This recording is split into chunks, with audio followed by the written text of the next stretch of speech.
Hey guys, today I wanted to talk to you guys a little bit about mindful parenting for teenagers.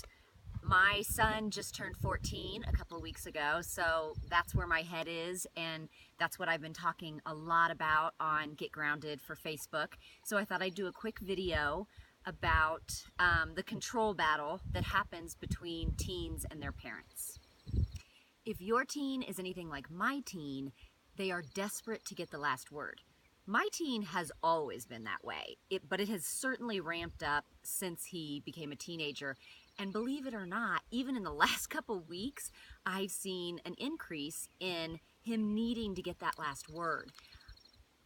I was also a teen who needed to get the last word, so I identify with it, but that doesn't mean that it pisses me off any less. A few things I've noticed about teenagers. I work with teenagers in my practice and again have one at home. So a few things that I've noticed about teenagers is they desperately want to be seen, but they don't want to be looked at. They desperately want independence, but they want you right behind them during that journey. And they desperately want control. And one of the things that they will do on a regular basis to get that control is they will challenge the values that you thought you had instilled really well in them. I'm asking you to stop and not be so alarmed when this starts to happen. My first reaction when Cole, my son, would challenge the values that I thought I had instilled so well in him, he'll drop them like little seeds, like he completely disagrees with something that I thought we were really symbiotic on. And one of the things that I noticed when that happened was I would get into a place of, what? What are you talking about? I would try and talk him back into, but you do see it my way, right? And it becomes this battle for control. If you don't want to get in that battle for control, then you certainly have to do a few things. And I promise you, you don't want to get into that battle for control. It's not about who's in charge here. It's about maintaining the relationship. If control is that important to you, then you better be willing to give up your relationship with your teen. So with this, I go back to my mindfulness techniques and I put it into mindful parenting.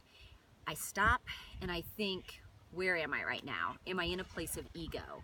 A place of ego will look like I have to convince him to think the way that I think.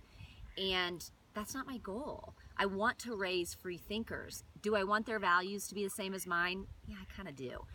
But I also want them to be free thinkers because they teach me a lot. So stop and pay attention to the feeling that you have. Probably agitation, probably annoyed. Lots of different feelings are going on. Sadness sometimes, anger. Then pay attention to the thought. Why do you want that control? Why are you saying the things that you're saying? Then bring in, what does my teen need from me right now? Why are they trying to get this control? And what are they looking for? What do they need? I find that most times with my son, it is easiest when he drops that seed of my values are completely different than your values. It's easiest to just let it lie. Ask yourself, how much do I trust the job that I did with my child from 0 to 12? If you trust that relationship and you trust the values that you've instilled, you can feel confident that they will come back to those. From 14 to about 16, we see a lot of fluctuation, a lot of challenging, a lot of battle for control. So be ready. You're the adult in the situation. And a really great sentence that I love that actually works really well. It annoys him, but it works really well with my son. It comes from Love and Logic with Teens.